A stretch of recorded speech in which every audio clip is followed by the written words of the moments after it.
కాకినాడ జిల్లాలో ఎండలు తారెత్తిస్తున్నాయి. భానుడి ప్రతాపానికి నిప్పులు వర్షం కురుస్తోంది. ఉదయం 9 గంటలకే ఎండ తీవ్రతతో జనం అల్లాడిపోతున్నారు. మధ్యాహ్నం వేళ బయటకు రావాలంటే జంకుతున్నారు. ఇదే అంశానికి సంబంధించి మరింత సమాచారాన్ని మా ప్రతినిధి సాయి సుధీర్ అందిస్తారు. కాకినాడ జిల్లాలో ఎండలు మండిపోతున్నాయి. భానుడి బగబగలకు ఇళ్లలోంచి కూడా జనాలు బయటికి రాలేని పరిస్థితి. ఒకవేళ ఇండ్లలోంచి బయటకు వచ్చినా కూడా ఖచ్చితంగా పూర్తి ప్రికాషన్స్ తీసుకుని మాత్రమే బయటికి రావాల్సి ఉంటుంది. ఎందుకంటే మొత్తం బాడీ అంతా కవర్ అయ్యేలాగా, అదేవిధంగా క్యాప్ పెట్టుకుని వస్తేనే కానీ ఈ ఎండను తట్టుకునే పరిస్థితి. అది ఎక్కడికక్కడ తీవ్రంగా వడగాళ్ళు వేస్తున్నాయి. మరొకవైపు జిల్లా వ్యాప్తంగా దాదాపు 40 నుంచి 45 డిగ్రీల ఉష్ణోగ్రతలు నమోదవుతున్నాయి. అంటే రాబోయే వారం రోజుల పాటు టెంపరేచర్స్ అనేవి మరింత ఎక్కువగా ఉంటాయని అధికారులు చెప్తున్నారు. దానికి అనుగుణంగానే రోడ్ల మీద కూడా అత్యవసరం అయితేనే కానీ రోడ్ల మీదకి రావద్దు, పనులన్నీ ఏమైనా ఉంటే ఉదయం 10 లోపే కంప్లీట్ చేసుకోవాలని చెప్తున్నారు. మరొకవైపు ఎండలోనే విధులు నిర్వహించే ట్రాఫిక్ పోలీసులు కూడా ఖచ్చితంగా పూర్తి స్థాయిలో మొత్తం తలంతా కవర్ అయ్యేలా క్యాప్ పెట్టుకోవడం, అదేవిధంగా దానికి అనుగుణంగా ప్రికాషన్స్ తీసుకోకపోతే మాత్రం వాళ్ళు ఉండలేని పరిస్థితి.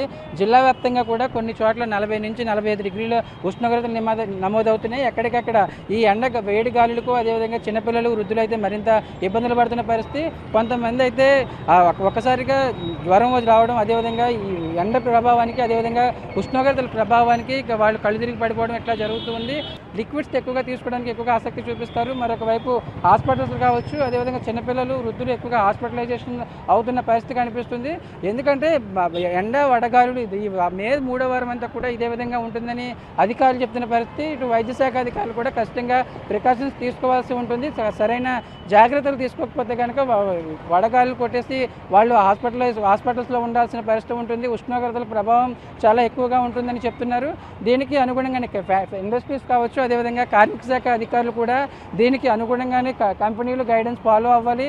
కార్మికులు పనిచేసే కార్మికుల దగ్గర ఖచ్చితంగా దానికి సంబంధించి ప్రికాషన్స్ ఉండి తీరాలని చెప్తున్న పరిస్థితి. ఎక్కడికక్కడ ఇండస్ట్రీస్ కావచ్చు, దీనికి అనుగుణంగానే ప్రోటోకాల్ ఫాలో అవుతున్నారు. మరొక వైపు జిల్లా వైద్య శాఖ అధికారులు కూడా ఎక్కడికక్కడ దీనికి సంబంధించి కూడా ప్రికాషన్స్ డిస్ప్లే చేయడం, మరొక వైపు దానికి అనుగుణంగానే తగిన జాగ్రత్తలు తీసుకోవాలని చెప్తాం జరుగుతుంది. కానీ ఎండ ప్రభావం, ఎండకన్నా కూడా ఉష్ణోగ్రతల కంటే ఎక్కువగా వేడి గాలులు ఎక్కువగా వేస్తున్న కనిపిస్తుంది. వేడి గాలులకు, వడగాలులకు ఎక్కడికక్కడ ఇళ్లలోంచి బయటికి రాలేని పరిస్థితి. ఏసీలు, అదేవిధంగా ఎలక్ట్రానిక్స్ డివైజెస్ ఉంటేనే కానీ ఇళ్లలో ఉండలేని పరిస్థితి. దాదాపు జిల్లా వ్యాప్తంగా కూడా ఈ ఎండ ప్రభావం ఎక్కువగా కనిపిస్తూ ఉంటుంది. రాబోయే వారం రోజుల పాటు ట్రాఫిక్ పోలీసులు మనం చూసుకోవచ్చు, పూర్తిగా కవర్ అయితేనే కానీ వాళ్ళు విధులు నిర్వహించలేని పరిస్థితి. మరొక వైపు ఎవరైతే ఎండలో ఉంటారో, ఎండలో ఉండి విధులు నిర్వహిస్తారో దానికి అనుగుణంగా మళ్ళీ సేఫ్టీ ప్రికాషన్స్ తీసుకుంటున్న పరిస్థితి. దీనికి సంబంధించి కూడా జిల్లా వ్యాప్తంగా ఖచ్చితంగా వారస్ ప్యాకెట్లు, మరొక వైపు అవసరమైన లిక్విడ్స్ ఎప్పటికప్పుడు తీసుకోవాలని అధికారులు చెప్తున్న పరిస్థితి.